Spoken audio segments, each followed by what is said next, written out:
इस वाले वीडियो में हम बेसिकली अन्न चक्र नेशनल एंड इंटरनेशनल न्यूज़ का सेकेंड पार्ट देखेंगे। स्टार्ट करते हैं। अन्न Chakra new PDS optimization platform. Anna Chakra new PDS optimization platform, तो बेसिकली जो पीडीएस का नया प्लेटफॉर्म, ऑप्टिमाइज प्लेटफॉर्म लाया गया, उसका क्या नाम है? अन्न चक्र नाम है। ठीक है, देख लेते हैं। Department of food and public distribution DEPD ने लॉन्च करा है डिजिटल टूल, जिसका नाम रखा है क्या? अन्न चक्र। तो अगर पूछ दे कि अन्न चक्र क्या है, तो बेसिकली ये न्यू पीडीएस ऑप्टिमाइजेशन प्लेटफॉर्म है। इसके बारे में कुछ फैक्ट्स देख लेते हैं। ये क्या करेगा? स्ट्रीमलाइन करेगा पीडीएस को, पब्लिक डिस्ट्रीब्यूशन सिस्टम को, लॉजिस्टिक्स एंड इनहांस इफिशियंसी। ठीक है, develop jointly by world food programme WFP and foundation for innovation and technology transfer FIIT IIT Delhi. किसके द्वारा ये डेवलप किया गया है? WEP के द्वारा, जो कि वर्ल्ड फूड प्रोग्राम, WFP के द्वारा वर्ल्ड फूड प्रोग्राम, और foundation for innovation and technology transfer FITT IIT Delhi के द्वारा इसको डेवलप किया गया है। ठीक है, किसको? अन्न चक्र को। क्या करेगा? स्ट्रीमलाइन करेगा पीडीएस के लॉजिस्टिक और इसके एफिशिएंसी को इन्हांस करेगा। नेक्स्ट देखते हैं। Scan portal for subsidy claim. Subsidy claim के लिए एक इन्हांस पोर्टल लेके आया गया है। क्या है ये? DFPD क्या है आपका? Department of food and public distribution. Department of food and public distribution ने क्या इंट्रोड्यूस करा है? एक subsidy claim application for NFSA scan portal. ठीक है, की फैक्ट क्या है? प्रोवाइड करेगा एक सिंगल विंडो डिजिटल प्लेटफॉर्म। किसके लिए? फॉर स्टेट गवर्नमेंट के लिए, to submit subsidy claim submit करने के लिए एक सिंगल विंडो डिजिटल प्लेटफॉर्म जो है प्रोवाइड करेगा।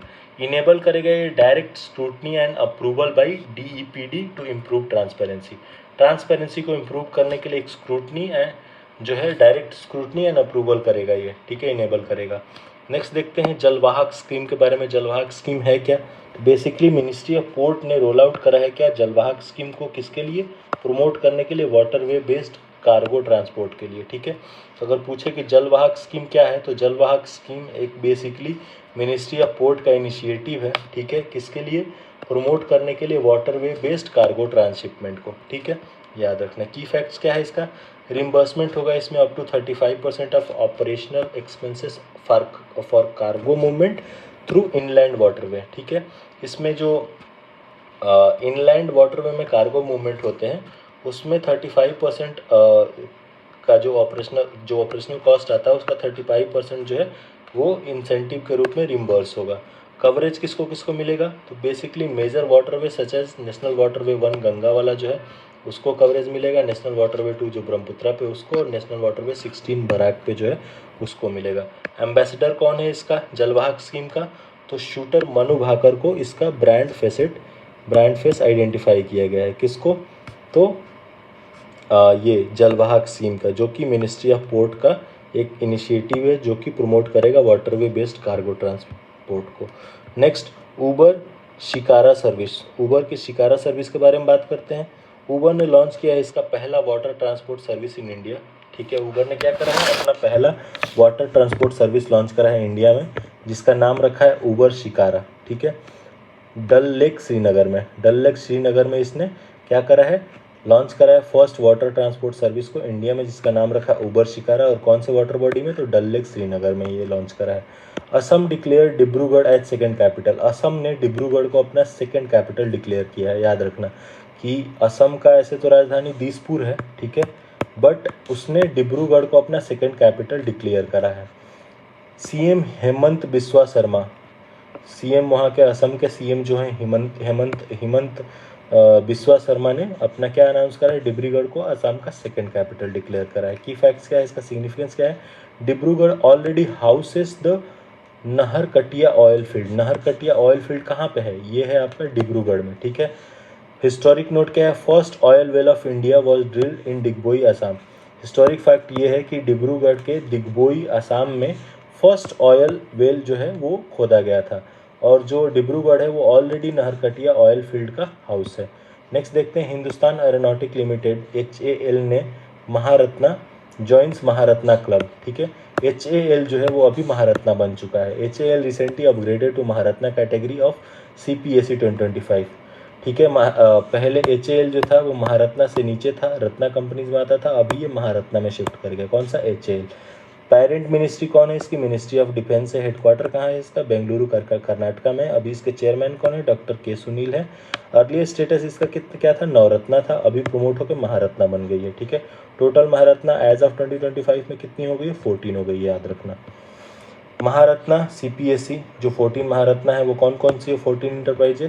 तो एक तो BHEL है, BPCL है, कोल इंडिया लिमिटेड है, गेल है, HPCL, IOCL, NTPC, ONGC and power finance corporation PFC, power grid भी है इसमें, स्टील अथॉरिटी है, सेल है and rural electrification corporation REC भी है, ऑयल इंडिया भी है इसमें, हिंदुस्तान एरोनॉटिक लिमिटेड जो है वो न्यू इंट्रेंट है इसमें। ठीक है, याद रखना। अभी 14 जो है महारत्ना कंपनीज हो गई हैं, HAL जो है इसमें न्यू एंट्री हुई है। नेक्स्ट देखते हैं रेगुलेटरी फ्रेमवर्क ऑफ CPSE का रेगुलेटरी फ्रेमवर्क क्या होता है? तो CPSEs are central public sector enterprises are supervise by department of public enterprises और मिनिस्ट्री ऑफ फाइनेंस के द्वारा इसको सुपरवाइज किया जाता है। कैटेगरी क्या है? महारत्ना की 14 है, नवरत्ना की 26 है और बाकी मिनी रत्ना है। एलिजिबिलिटी क्या होती है महारत्ना स्टेटस के लिए? लास्ट 3 ईयर्स का एवरेज जो होना चाहिए, नेट प्रॉफिट जो होना चाहिए 25,000 प्लस करोड़ होना चाहिए, नेटवर्थ उनका 15,000 करोड़ से ज़्यादा होना चाहिए और टर्नओवर जो है 25,000 करोड़ से ज़्यादा होना चाहिए। तो याद रखना ये क्राइटेरिया है जो है ये पूछ सकता है, क्योंकि अभी रिसेंटली जो है HAL अभी महारत्ना में एंटर की है, तो पूछ सकता है कि महारत्ना की में आने के लिए कैटेगरी में क्या होना चाहिए? तो 25,000 करोड़ से ज़्यादा का उसका नेट प्रॉफिट होना चाहिए, टर्नओवर भी 25,000 करोड़ से ज़्यादा का होना चाहिए और नेट वर्थ जो होना चाहिए 15,000 करोड़ से ज़्यादा होना चाहिए। याद रखना एक चीज़ देखना पड़ेगा यहाँ पे, टर्नओवर भी 25,000 करोड़ से ज़्यादा है, नेट वर्थ भी 25,000 करोड़ से ज़्यादा है, उसको एक बार चेक करना पड़ेगा। ठीक है, प्रचंड India's indigenous light compact helicopter, India का इंडिजिनस लाइट कॉम्पैक्ट हेलीकॉप्टर का नाम क्या रखा गया है? प्रचंड रखा गया। ठीक है, light compact helicopter Prachand has been introduce into India's defence arsenal as the first indigenously developed attack helicopter specifically designed for high altitude warfare। High altitude warfare के लिए indigenously first indigenously developed attack helicopter जो है क्या नाम है उसका? प्रचंड नाम है। ठीक है, लाइट कॉम्बैक्ट हेलीकॉप्टर है ये। ठीक है, याद रखना। की फैक्ट्स क्या है? किसने इसको डेवलप करा है? हिंदुस्तान एरोनॉटिक्स लिमिटेड ने डेवलप करा है। यूनिकनेस क्या है? ये only combat helicopter world wide है जिस that can take off and land at altitude of 5,000 metre. ठीक है, ये 5,000 मीटर तक पर भी ये टेक ऑफ एंड लैंड कर सकता है। ये बेसिकली ओनली कॉम्बैक्ट हेलीकॉप्टर है world wide.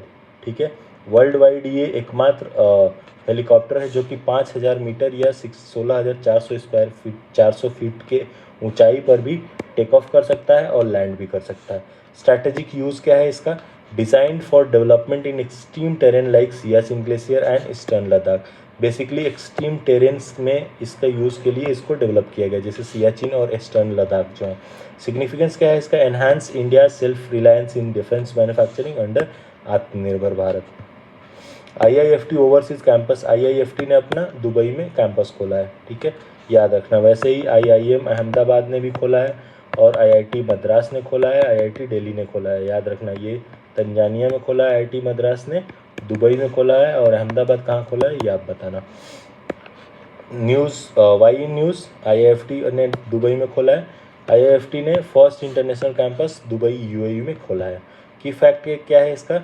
India's push to globalise its higher education, aims to boost trade focused education and training for Indian and international student, strengthen India UAE cooperation in education and commerce. Jahnavi Dangeti क्या है? Astronaut candidate है। Astronaut candidate कौन है? Janvi दंगेती। News में क्यों है? जानवी दंगेती जो है a young women from Andhra Pradesh has chosen as astronaut trainee for the Titan space mission. हाँ, याद रखना, बहुत इंपॉर्टेंट है, पूछ सकता है कि टाइटन स्पेस मिशन के लिए कौन सी यंग वुमेन को चुना गया है। तो उनका नाम क्या है? जानवी दंगेती। दंगेती कहाँ से आती हैं? ये आंध्र प्रदेश से आती हैं। ठीक है, mission include multiple earth orbit experiment, zero gravity specific research, highlights India growing contribution to global space exploration, she represents next generation of Indian space. इसमें याद रखने वाली बात बस इतनी है कि जानवी दंगेती कौन है? ये एस्ट्रोनॉट कैंडिडेट हैं जिसको टाइटन स्पेस मिशन के लिए चुना गया है, जो कि आंध्र प्रदेश से आती हैं। ठीक है, क्या नाम है उनका? जानवी दंगेती। नेक्स्ट आता है अपना Meta open source AI. Meta का open source AI LLAMA, LLAMA, LLAMA। Meta का ओपन सोर्स एआई क्या नाम है उसका? LLAMA। मेटा ने रिलीज करा है इसका लार्ज लैंग्वेज मॉडल, क्या नाम है उसका? LLAMA as open source. की फैक्ट क्या है? ये marks advance AI accessible for researcher and developer, ठीक है। Competes with model with Google and open AI के मॉडल के साथ कम्पीट करेगा। Aim to build transparency innovation. बस ये याद रखना कि मेटा का अपना ओपन एआई जो लॉन्च किया उसका नाम क्या है? LLAMA है। Flipkart gets NBFC status. Flipkart को नॉन बैंकिंग फाइनेंशियल कॉर्पोरेशन का स्टेटस मिल गया है, ठीक है। Flipkart become first Indian e commerce company to get NBFC licence from RBI। याद रखना कि अगर पूछे कि इंडिया की पहली ई कॉमर्स कंपनी कौन सी है जिसको NBFC का लाइसेंस मिला है, तो वो है आपकी फ्लिपकार्ट, ठीक है। क्या करेगा ये? अलाउ करेगा फ्लिपकार्ट को to directly lend customer and seller. Lend के लिए अलाउ कर दिया, स्ट्रेंथन कर दिया डिजिटल क्रेडिट इकोसिस्टम को इंडिया में। और क्या करेगा? इंप्रूव करेगा access to finance MSME and online buyers को। वर्ल्ड का हाईएस्ट रेलवे ब्रिज कहाँ बना है? चेनाब नदी के ऊपर। वर्ल्ड का हाईएस्ट रेलवे ब्रिज कहाँ पे बना है? याद रखना, चेनाब रिवर के ऊपर। The Chenab rail bridge in Jammu and Kashmir has become highest railway bridge in the world. अगर पूछे कि highest railway bridge in the world कौन सा है, तो वो है चेनाब रेल ब्रिज इन जम्मू कश्मीर, ठीक है। ये फैक्ट याद रखना कि highest railway bridge in the world कौन सा है? चेनाब रेल ब्रिज इन जम्मू कश्मीर जो है वो हाईएस्ट रेल ब्रिज है वर्ल्ड का। की फैक्ट क्या है? इसकी हाइट क्या है? 359 metre above Chenab river. Chenab river के 359 मीटर अबव है ये, ठीक है। Taller than the Eiffel tower. Eiffel tower से भी ये टॉलर है। स्ट्रैटेजिक पार्ट है for Udhampur Srinagar and Baramulla rail link के लिए। नेक्स्ट देखते हैं Vikramaditya Vedic clock Ujjain. Vikramaditya Vedic clock PM Modi ने इनॉग्रेट करा है। क्या इनॉग्रेट करा है? विक्रमादित्य वैदिक क्लॉक को। कहाँ पे? मध्य प्रदेश में। मध्य प्रदेश में PM मोदी ने विक्रमादित्य वैदिक क्लॉक को इनॉग्रेट करा है। इसमें क्या होगा? Installed on A 85 foot tower in Ujjain. 85 foot के टावर पे उज्जैन में इसको इंस्टॉल किया गया। किसको? विक्रमादित्य वैदिक क्लॉक को। ये क्या कैलकुलेट करता है? ये कैलकुलेट करता है टाइम यूजिंग ट्रेडिशनल पंचांग सिस्टम। ट्रेडिशनल पंचांग सिस्टम को यूज़ करके ये टाइम कैलकुलेट करता है। कौन सा? Vikramaditya Vedic clock. Combines India's ancient astronomical knowledge with modern design. ये इंडिया का एंशिएंट एस्ट्रोनॉमिकल नॉलेज को कंबाइन करता है किससे? मॉडर्न डिज़ाइन से। वर्ल्ड गवर्नमेंट समिट 2025 UAE, ठीक है। Why news. तो वर्ल्ड की गवर्नमेंट समिट हुई है 2025 में। कहाँ पे? UAE में। अगर पूछे कि वर्ल्ड गवर्नमेंट समिट कहाँ पे हुई है 2025 की, तो UAE में हुई है, ठीक है। थीम क्या था? Shaping future government, build together, brought together leaders, policy maker and innovators. India participated to showcase governance reform and digital innovation, ठीक है। याद रखना, याद रखने वाली बात बस इतनी है कि वर्ल्ड गवर्नमेंट समिट 2025 कहाँ पे हुई है? UAE में हुई है। इंडिया लॉन्गेस्ट रेल टनल कहाँ पे बनाया गया? उत्तराखंड में। इंडिया का लॉन्गेस्ट रेल टनल कहाँ बनाया गया? उत्तराखंड में बनाया गया, ठीक है। India completes longest railway tunnel between Janasu and Devprayag in Uttarakhand, ठीक है। जनासू एंड देवप्रयाग के बीच में लॉन्गेस्ट रेलवे टनल बनाया गया है उत्तराखंड में। पूछे कि इंडिया का लॉन्गेस्ट रेल टनल जो है वो कहाँ पे बनाया गया? उत्तराखंड में। कहाँ से कहाँ के बीच? तो जनासू और देवप्रयाग के बीच, ठीक है। इसकी लेंथ क्या है? 14.57 किलोमीटर। ये UKPSC का क्वेश्चन है, ठीक है, कि ये जो लॉन्गेस्ट टनल बनाई गई है जनासू और देवप्रयाग के बीच, ये कितनी लंबी है? 14.57 किलोमीटर लंबी है। Built in the fragile Himalayan terrain. Fragile Himalayan terrain में बनाई गई है। Expected to boost rail connectivity to Chardham region. Chardham के रीजन में रेल कनेक्टिविटी को बूस्ट करेगा, ठीक है। लेंथ याद रखना 14.57 किलोमीटर। किसके किसके बीच है? जनासू और देवप्रयाग के बीच है। इंडिया का लॉन्गेस्ट रेल टनल है, railway tunnel. Sunita William space mission के बारे में बात कर लेते हैं। न्यूज़ में क्या? क्योंकि नासा एस्ट्रोनॉट बुच विल्मोन और सुनीता विलियम रिटर्न किए हैं। कहाँ से? Record mission abroad the ISS के। नासा के एस्ट्रोनॉट कौन कौन? बच विल्मोर और Sunita William return from a record mission abroad the ISS, international space station से रिटर्न किए हैं। कौन कौन? बुच विल्मोर और सुनीता विलियम। की फैक्ट क्या है? ये total 286 day in space spend किए थे। अगर पूछ दे कि सुनीता विलियम जो स्पेस में फंसी थी वो कितने दिन तक रही? 286 डेज तक रही।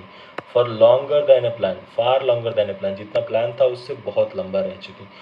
किससे रिटर्न हुई है? ये स्पेसएक्स के ड्रैगन कैप्सूल से रिटर्न की है इन गल्फ ऑफ मैक्सिको। कहाँ पे? गल्फ ऑफ मैक्सिको में स्पेसएक्स के ड्रैगन कैप्सूल से रिटर्न की हैं 286 डे स्पेस में व्यतीत करने के बाद। और सुनीता विलियम किसके साथ? बुच विलमोर के साथ रिटर्न की हैं। Sunita William become first women to pilot Boeing Starliner space का।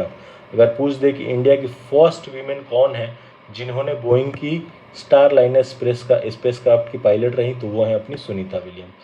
This was her third space mission. अगर पूछे कि ये सुनीता विलियम का कौन सा स्पेस मिशन था, तो ये थर्ड स्पेस मिशन था। इसके पहले भी वो 2 बार स्पेस में जा चुकी हैं। नेक्स्ट बात करते हैं आईएसएस की, इंटरनेशनल स्पेस स्टेशन की। न्यूज़ में क्यों? क्योंकि ISS continues to serve as largest operational space station orbiting earth. ISS जो है वो लार्जेस्ट ऑपरेशनल स्पेस स्टेशन है जो कि अर्थ को ऑर्बिट कर रहा है। की फैक्ट क्या है इसका? Orbit about 250 mile above earth. ISS जो है वो कितने अर्थ के कितने दूरी के ऊपर ऑर्बिट करता है अर्थ से? तो ये 250 mile above earth. First module launched in 1998, continuously inhabited since 2000। ठीक है। Build with contribution of USA, Russia, Japan, Europe और कनाडा। इन 4-5 कंट्री के हेल्प से आईएसएस का निर्माण किया गया था। Function as research hub for space and earth science. ये space hub and earth science के रिसर्च में हेल्प करता है। Samudrayaan deep sea manned vehicle के बारे में बात कर लेते हैं। तो इसमें first announce progress on Samudrayaan mission for deep sea exploration. India ने अनाउंस किया है क्या? Progress on it Samudrayaan mission. Samudrayaan mission पे इंडिया ने प्रोग्रेस करा है फॉर डीप सी एक्सप्लोरेशन। इसमें व्हीकल बना रहा है क्या? मत्स्य 6000 मैंड सबमरीन। मत्स्य 6000 क्या है? एक मैंड सबमरीन है जो क्या करेगा? कैरी करेगा 3 क्रू मेंबर को up to 6000 metre, up to 6000 metre के डेप्थ तक 3 क्रू मेंबर को लेके जाएगा। क्या? मत्स्य 6000 क्या है? ये मैंड सबमरीन है। Mission led by ministry of earth science. Ministry of earth sciences जो है इस मिशन को लीड कर रहा है। एम क्या है? Exploring mineral biodiversity and climate study in Indian ocean. Next देखते हैं प्रवासी भारतीय 2025। अगर पूछ ले कि प्रवासी भारतीय दिवस 2025 मनाया कहाँ पे गया, तो सबसे पहले ये बताना उड़ीसा में। प्रवासी भारतीय दिवस 2025 कहाँ मनाया गया? उड़ीसा में मनाया गया। न्यूज़ में क्यों है? क्योंकि प्रवासी भारतीय दिवस 2025 उड़ीसा में मनाया गया। कब मनाया गया था? 8 to 10 जनवरी 2025 को। इसका थीम क्या था? Diaspora contributing to developed India. ठीक है। चीफ गेस्ट कौन था इसका? President of Trinidad and Tobago, Christine Carla Kangaloo. ये देखो, president of Trinidad and Tobago, ये ट्रिनिडाड एंड टोबागो के प्रेसिडेंट जो थे वो इसके चीफ गेस्ट थे। ट्रिनिडाड एंड टोबागो के चीफ गेस्ट कौन है? Christina Carla Kangaloo. Christina Carla Kangaloo. याद रखना, पूछा जा सकता है। क्यों? क्योंकि ये कंट्री तो बहुत अननोन है, बट ये चूँकि ये चीफ गेस्ट रहे हैं इंडियन प्रवासी भारतीय दिवस के, तो इम्पॉर्टेंट बन जाता है। ठीक है। क्रिस्टीन कार्ला कंगालो जो थे वो कौन है? ट्रिनिडाड एंड टोबागो के प्रेसिडेंट है, और ये हमारे प्रवासी भारतीय दिवस 2025 जो उड़ीसा में हुआ था वहाँ के चीफ गेस्ट है। Platform for engaging with India diaspora world wide. ठीक है। Arthunkal police station ISO certified. Arthunkal police station को क्या मिला है? आईएसओ का सर्टिफिकेशन मिला है। अर्थुंकल पॉलिस स्टेशन कहाँ पे है? केरला में है, जो कि फर्स्ट इन इंडिया बना है। फर्स्ट इन इंडिया जिसको आईएसओ का सर्टिफिकेशन मिला। अगर पूछे कि इंडिया का फर्स्ट पुलिस स्टेशन कौन सा है जिसको आईएसओ का सर्टिफिकेशन मिला है, तो वो पहले तो केरला में आता है, और उसका नाम क्या है? अर्थुंकल पुलिस स्टेशन। ठीक है। अर्थुंकल पुलिस स्टेशन की फैक्ट क्या है? ये लोकेशन है अल्लापुझा डिस्ट्रिक्ट, केरला में पड़ता है। इसका सर्टिफिकेशन क्या है? ISO 901 2015 quality management system QMS, issued by bureau of Indian standard BIS के द्वारा ये ISO का सर्टिफिकेशन इशू किया जाता है। Recognises improved service quality and citizen centric policy. इसको इम्प्रूव्ड जो है सर्विस क्वालिटी और सिटीजन सेंट्रिक पॉलिसिंग के लिए ISO का सर्टिफिकेशन मिला है। इंडिया का पहला सर्टिफाइड ग्रीन म्युनिसिपल बोर्ड कहाँ पे बना है? गाजियाबाद में बना है, याद रखना। इंडिया का पहला सर्टिफाइड ग्रीन म्युनिसिपल बोर्ड कहाँ बना है? गाजियाबाद में बना। न्यूज़ में क्यों है? क्योंकि गाजियाबाद म्युनिसिपल कॉरपोरेशन UP जो है उसने इशू करा है इंडिया का पहला सर्टिफाइड ग्रीन म्युनिसिपल बोर्ड। ठीक है। गाजियाबाद म्युनिसिपल कॉरपोरेशन UP ने क्या इशू करा है? First certified green municipal board issue करा है। ठीक है। की फैक्ट क्या है? सस्टेनेबल अर्बन इंफ्रास्ट्रक्चर के लिए काम करेगा। Certified by global agency for green finance, global agency for green finance के लिए सर्टिफाइड है। Proceed to be use for water management and resilience projects, ठीक है। नेक्स्ट है हमारा जीआई प्रोडक्ट्स के लिए, जियोग्राफिकल आइडेंटिफिकेशन प्रोडक्ट के बारे में बात करते हैं। तो several unique regional item recently secured GI tag recognition, ठीक है। अब एक एक करके देख लेते हैं कौन कौन से। गुच्ची मशरूम, गुच्ची मशरूम जो है ये रेयर वाइल्ड मशरूम है from Jammu Kashmir, known for its high price 3000 to 500 पर केजी मिलता है इसको, ठीक है। ये जो है गुच्ची मशरूम को भी जीआई टैग मिला है। ये कहाँ मिलती है? जम्मू एंड कश्मीर में। ये रेयर वाइल्ड मशरूम है जिसका जो प्राइस है 3000 से 5000 पर केजी होता है। नेक्स्ट, सिमलीपाल काई चटनी, सिमलीपाल की kai chutney Odisha delicacy prepared using red weaver ant, red weaver ant का यूज़ करके क्या बनाई जाती है? सिमलीपाल काई चटनी बनाई जाती है, उसको भी जीआई टैग मिला है। Kanadipaya mirror mat, Kanadipaya mirror mat एक तरह का traditional reed bamboo craft from Kerala है। First tribal handicraft of the state to obtain GI. अगर बोला जाए कि first tribal handicraft of the state to obtain GI tag Kerala का कौन सा है? तो वो है कनाडीपाया मिरर मैट, ठीक है। Used in daily household item such as mat and basket, ठीक है। अगर पूछा जाए कि केरला का पहला tribal handicraft of the state कौन है जिसको जीआई टैग मिला है? तो वो है कनाडीपा मिरर टैग। नेक्स्ट देखते हैं रिपब्लिक डे परेड 2025 में जो कुछ की फैक्ट्स हैं उसके लिए। प्राबोवो सुबियांता जो है ये आए थे, हमारे इंडोनेशिया के प्रेसिडेंट, वो चीफ गेस्ट थे, बताइए। इंटरनेशनल डिफेंस डील हुई थी, Philippines become the first nation to finalise a BrahMos missile system agreement, ठीक है। फिलीपींस जो क्या बना? फर्स्ट नेशन बना जिसने फाइनलाइज करा है क्या? ब्रह्मोस मिसाइल सिस्टम एग्रीमेंट को। बिहार की टैब्लू जो थी उसका थीम क्या था? स्वर्णिम भारत, विरासत और विकास। इसने क्या फीचर करा? बुद्धा इन मेडिटेशन को फीचर करा था। उत्तर प्रदेश की टैब्लू की थीम क्या थी? महाकुंभ 2025, स्वर्णिम भारत, विरासत और विकास इसकी थीम थी। UP receive the first prize in prime minister republic day tableau award. अगर बात करें कि फर्स्ट टाइप किसको मिला टैब्लू अवार्ड में, तो यूपी को मिला है। नेक्स्ट देखते हैं बिहार दिवस 2025 के बारे में कुछ की फैक्ट। तो 113th बिहार दिवस मनाया गया है, ठीक है। Cultural and historical programme observe हुआ इस दिन। की फैक्ट क्या है? 22 से 24 मार्च को ये मनाया गया था, ठीक है। हिस्टोरिक सिग्निफिकेंस क्या है? Bihar was officially notified on 22 मार्च 1912, 22 मार्च 1912 को बिहार जो है हिस्टोरिकली अलग हुआ था। थीम क्या है इस बार का? उन्नत बिहार, विकसित बिहार, ठीक है। अगर पूछ ले कि इस बार बिहार दिवस 2025 का थीम क्या था, तो वो था उन्नत बिहार और विकसित Bihar. ATM on wheel Indian railway, ATM on wheel Indian railway ने क्या इनिशिएटिव लॉन्च किया? ATM on wheel scheme launch किया। Indian railway launch unique revenue generating initiative, जिसमें first ATM on train introduce किया गया है, किसमें? पंचवटी एक्सप्रेस पे। अगर पूछा जाए कि first ATM on wheel Indian railway ने कौन से ट्रेन पे इंट्रोड्यूस करा है, तो वो है आपकी पंचवटी एक्सप्रेस, ठीक है। Initiative executed with bank of Maharashtra, ये किसने एग्जीक्यूट करा? बैंक ऑफ महाराष्ट्र ने एग्जीक्यूट करा। इसका ऑब्जेक्टिव क्या है? नॉन फेयर रेवेन्यू, ठीक है, बूस्ट करेगा नॉन फेयर रेवेन्यू को, ठीक है, एनएफआर को बूस्ट करेगा। Next, budget trivia Chhattisgarh, budget trivia Chhattisgarh. Chhattisgarh ने प्रेजेंट किया है एक डिस्टिंक्टिव स्टेट बजट, ठीक है, जो कि हैंड रिटन बजट है, ठीक है। छत्तीसगढ़ जो है वो पहला ऐसा स्टेट बन गया है जिसने इंट्रोड्यूस करा है किसको? हैंड रिटन बजट को, ठीक है। वहाँ के फाइनेंस मिनिस्टर ओपी चौधरी ने प्रेजेंट करा था इस डॉक्यूमेंट को। तो याद रखना कि कौन सा स्टेट है ऐसा जिसने हैंड रिटन बजट प्रेजेंट करा, तो वो है आपका छत्तीसगढ़। और वहाँ के किसने वो प्रेजेंट करा? तो ओपी चौधरी जो कि फाइनेंस मिनिस्टर है, उन्होंने प्रेजेंट करा। Cultural and social first, cultural and social first, ये क्या है? Several notable first time achievement and cultural festival were observe, किस पे? कल्चरल एंड सोशल फर्स्ट पे।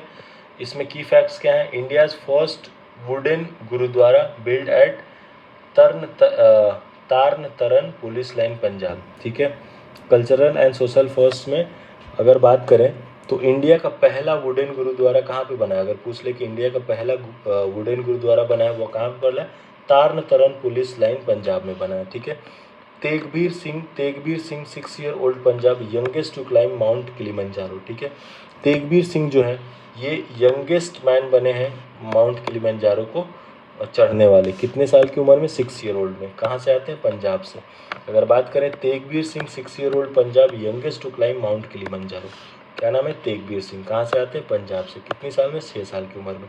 हरेला फेस्टिवल उत्तराखंड। हरेला फेस्टिवल उत्तराखंड के बारे में क्या की पॉइंट है? तो ये प्रोमोट करता है इकोलॉजी एंड कम्युनिटी बॉन्डिंग को।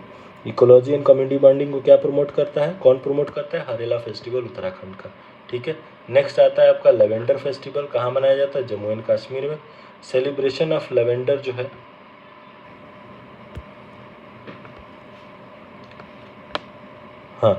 Celebration of lavender cultivation and rural enterprises को ये प्रमोट करता है। कौन सा? Lavender festival. कहाँ मनाया जाता है? जम्मू एंड कश्मीर में। गवर्नेंस एंड टेक्नोलॉजी अपडेट के बारे में देख लेते हैं। New tech driven governance reform across state. Himachal Pradesh ने क्या करा है? फर्स्ट स्टेट बनाया जिसने Aadhaar based facial authentication for ration delivery in PDS. अगर पूछे कि वो कौन सा स्टेट है जिसने सबसे पहले फर्स्ट स्टेट बना है जिसने फेशियल आधार बेस्ड फेशियल ऑथेंटिकेशन को मैंडेटरी करा है राशन या डिलीवरी एज ए पीडीएस में राशन डिलीवरी के लिए, तो वो है आपका हिमाचल प्रदेश। ठीक है, याद रखना। मध्य प्रदेश के बारे में बात करते हैं। All urban local body integrated under single platform, e Nagar Palika 2.0। अगर पूछे कि ई नगर पालिका 2.0 जो है वो किसका इनिशिएटिव है, तो सबसे पहले एमपी का इनिशिएटिव है। और ये इनिशिएटिव करता क्या है? तो बेसिकली ये ऑल अर्बन लोकल बॉडी को इंटीग्रेट करता है एक सिंगल प्लेटफॉर्म पे, याद रखना। लद्दाख जो है declared official language, Ladakh declared official language Hindu, Urdu, English, Bhoti and Purgi. ये 5 लैंग्वेज को लद्दाख ने ऑफिशियल लैंग्वेज डिक्लेयर किया है। कौन कौन सी लैंग्वेज है? Hindi, Urdu, English, Bhoti and Purgi. 300 commemorative coin, 300 का एक कमोमरेटिव कॉइन इशू किया गया है। किसके लिए? Release to mark the 300 anniversary of Ahilyabai Holkar.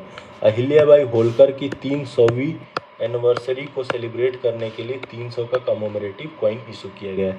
अगर पूछ ले कि 300 का कमोमरेटिव कॉइन इशू किया गया है किसके रिस्पेक्ट में, तो अहिल्याबाई होलकर का 300 एनिवर्सरी सेलिब्रेट करने के उसमें किया गया है। रिक्लेम इनिशिएटिव के बारे में बात करते हैं। बेसिकली एक ये नया फ्रेमवर्क लॉन्च हुआ है फॉर सस्टेनेबल माइनिंग प्रैक्टिसेस के लिए।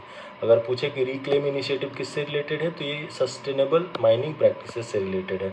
Mining of coal launched reclaim in collaboration with coal control. ठीक है, coal controller organisation and heartfulness initiative के साथ ये मिनिस्ट्री ऑफ कोल ने लॉन्च करा है। किसको? रिक्लेम को। किसके लिए? सस्टेनेबल माइनिंग प्रैक्टिसेस के लिए। क्या फोकस करेगा? India specific mine closure policy ensuring inclusive and ecological sustainability. सब बस याद रखना कि ये रिक्लेम इनिशिएटिव किससे रिलेटेड है? बस सस्टेनेबल माइनिंग प्रैक्टिसेस से। आरडीआई स्कीम के बारे में बात करते हैं, रिसर्च डेवलपमेंट एंड इनोवेशन के बारे में। तो special scheme to promote private sector innovation. ये आरडीआई स्कीम लॉन्च कौन किया है? Ministry of science and technology के द्वारा लॉन्च किया गया है। ठीक है, आरडीआई मतलब research development and innovation in exclusive funding support for private enterprise. Aim क्या करेगा? इनकरेज करेगा R&D सनराइज इंडस्ट्रीज के लिए, अर्ली ग्रोथ सेक्टर में high potential, biotech, clean energy, reduce. ठीक है, India's first off grid green hydrogen pilot project. India का पहला off grid green hydrogen pilot project जो है वो लॉन्च हुआ है। न्यूज़ में क्यों है? क्योंकि Adani group has commissioned India का पहला stand alone green hydrogen project in Gujarat. Gujarat में अडानी ग्रुप ने क्या कमीशन करा है? First stand alone green hydrogen project को वो करा है। स्टैब्लिश कहाँ करा है? कच्छ डिस्ट्रिक्ट में 5 मेगावाट कैपेसिटी के साथ। क्या जनरेट करेगा ये? Generates hydrogen using electrolysis powered by solar and wind energy, works completely independent of the national power grid, marks a significant move in India's ambition to become green hydrogen hub। Aadhaar card scheme ministry of tribal affair के बारे में बात करते हैं। तो ministry of tribal affair ने roll out करा है क्या? Aadhaar card scheme to strengthen local leadership among tribal community. तो बेसिकली ट्राइबल कम्युनिटी के लिए मिनिस्ट्री ऑफ ट्राइबल अफेयर ने आधार कार्ड स्कीम लॉन्च करा है। की फैक्ट क्या है इसमें? Aim to create a cadre of 20 lakh tribal worker and village level leaders. इसमें 20 लाख ट्राइबल वर्कर और विलेज लेवल लीडर्स को इसमें क्रिएट किया जाएगा। This leader will help improve grass root service delivery. ठीक है, 6 to ensure inclusive growth and empowerment of tribal population. ठीक है। प्रतिभा सेतु प्लेटफॉर्म, प्रतिभा सेतु प्लेटफॉर्म क्या है? एक बेसिकली न्यू प्लेटफॉर्म है प्रतिभा सेतु, जो कि लॉन्च किया गया है। क्या करेगा? चैनलाइज करेगा unused talent from civil services aspirant. ठीक है।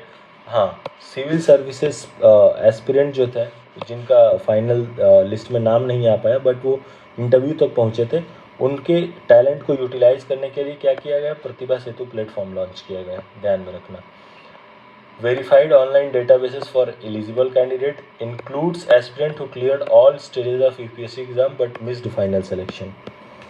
Designed to redirect this talent pool into governance and other institutional role. E0 cyber crime initiative, E0 cyber crime initiative के बारे में बात करते हैं। तो ये बेसिकली अथॉरिटीज़ ने एक इंट्रोड्यूस करा है E0 सिस्टम, जो क्या करेगा? फास्ट ट्रैक करेगा large scale cyber fraud cases को। इसमें cyber cases E0 cyber crime में साइबर फ्रॉड कितने के बीच में वो हुआ है उसको ट्रैक किया जाएगा। तो basically cyber fraud of 10 lakh और above will be automatically registered as FIR। ठीक है। Intended to speed up investigation and ensure quick action against fraudsters, part of India broader push for robust cyber crime control. ठीक है। UG इस्वाना appointed ICJ president. ठीक है। UV इस्वाना जो है international court of justice के president बने हैं। International court of justice के प्रेसिडेंट कौन बना है? UG इवासावा ICJ के इलेक्ट हुए हैं। UV इसाजावा जो कि जापान से हैं, न्यू प्रेसिडेंट। ठीक है। Highly respectable jurist, increase Asian representation, ये जापान एशिया में है तो एशिया का रिप्रेजेंटेशन बढ़ा है। Global judicial institution, resolving international dispute के लिए है। 18th लोकसभा इलेक्शन 2024 में हुआ था, उसके बारे में कुछ की फैक्ट्स देख लेते हैं। तो 18th लोकसभा जो इलेक्शन हुआ था, कब हुआ था? 4 जून 2024 को इसका रिजल्ट डिक्लेयर हुआ था, जिसमें new government prime minister Narendra Modi के अंगेंस्ट 3rd कंजिक्यूटिव टर्म में बनी है। ये 7 फेजेज में कंडक्ट हुआ था, जिसका वोटर टर्नआउट रेशियो कितना था? 65.8%। हाईएस्ट वोटिंग रिकॉर्ड कहाँ पे हुई थी? लक्षद्वीप में। हाईएस्ट वोटिंग कहाँ पे रिकॉर्ड हुई थी? लक्षद्वीप में। जबकि लोवेस्ट टर्नआउट रेशियो कहाँ पे था? बिहार में। बिहार जो था लोवेस्ट टर्नआउट था 56.19%, लक्षद्वीप में हाईएस्ट वोटर टर्नआउट था। Maximum NOTA votes were polled in Indore constituency. अगर बात करें कि मैक्सिमम नोटा वोट किसको कहाँ पे मिला था, कहाँ पे पोल हुआ था, वो था इंदौर कॉन्स्टिट्यूएंसी में। पार्टी पोजीशन के बारे में बात करते हैं तो बीजेपी को 240 मिला था, इंडियन नेशनल कांग्रेस को 99 मिला था, समाजवादी पार्टी को 37 मिला था and all India Trinamool Congress को 29 एंड जदयू को 12 मिला था। लीडरशिप एंड पार्लियामेंट देख लेते हैं तो प्राइम मिनिस्टर अभी नरेंद्र मोदी जी हैं। मिनिस्टर ऑफ पंचायती अफेयर कौन है? किरण रिजिजू। किरण रिजिजू कौन है? Minister of parliamentary affair, Kiran Rijiju. Senior most MP कौन है? TR बालू, DMK के हैं TR बालू। यंगेस्ट MP कौन है? प्रिया सरोज है, पुष्पेंद्र सरोज है, शाम्भवी चौधरी है। की मिनिस्टर फ्रॉम बिहार कौन है? तो चिराग पासवान फूड प्रोसेसिंग इंडस्ट्री है, हाजीपुर कॉन्स्टिट्यूएंसी से। एंड ललन सिंह जो है पंचायती राज एंड एनिमल हस्बेंड्री है, मुंगेर से जो आते हैं। जीतन राम मांझी MSME गया है, गया से जो है MSME मिनिस्टर है। गिरिराज सिंह टेक्सटाइल मिनिस्टर है। Chirag Paswan food processing industry, Lalan Singh Panchayati Raj and animal husbandry, Jitan Ram Manjhi MSME गया, Giriraj Singh textile. Minister of states from Bihar, minister of states के बारे में बात कर लेते हैं। ये तो की ministers of Bihar cabinet minister थे, ये मिनिस्टर ऑफ स्टेट्स के बारे में बात करते थे। नित्यानंद राय क्या है? होम मिनिस्टर है। ठीक है, होम अफेयर के मिनिस्टर है। कहाँ से, कौन से कॉन्स्टिट्यूएंसी है? उदयपुर से। रामनाथ ठाकुर कौन है? एग्रीकल्चर एंड फार्मर वेलफेयर के मिनिस्टर हैं। सतीश चंद्र दुबे कौन है? कोल एंड माइल्स के हैं। एंड राजभूषण चौधरी क्या है? जल शक्ति मिनिस्टर है। अदर की हाईलाइट्स के बारे में देखते हैं। The first candidate to be declared winner was Mukesh Dalal, Surat Gujarat, elected unopposed. तो जो पहला रिजल्ट डिक्लेयर हुआ था वो किसका हुआ था? मुकेश दलाल का हुआ था, जो कि सूरत गुजरात कॉन्स्टिट्यूएंसी से इलेक्ट हुए थे और ये अनअपोज्ड हुए थे। ठीक है, अगर पूछे कि सबसे पहले रिजल्ट किसका आया था तो मुकेश दलाल का आया था, जो कि अनअपोज्ड डिक्लेयर हुए थे। ठीक है, तो यहीं तक है, बाकी देखते हैं अगले वीडियो।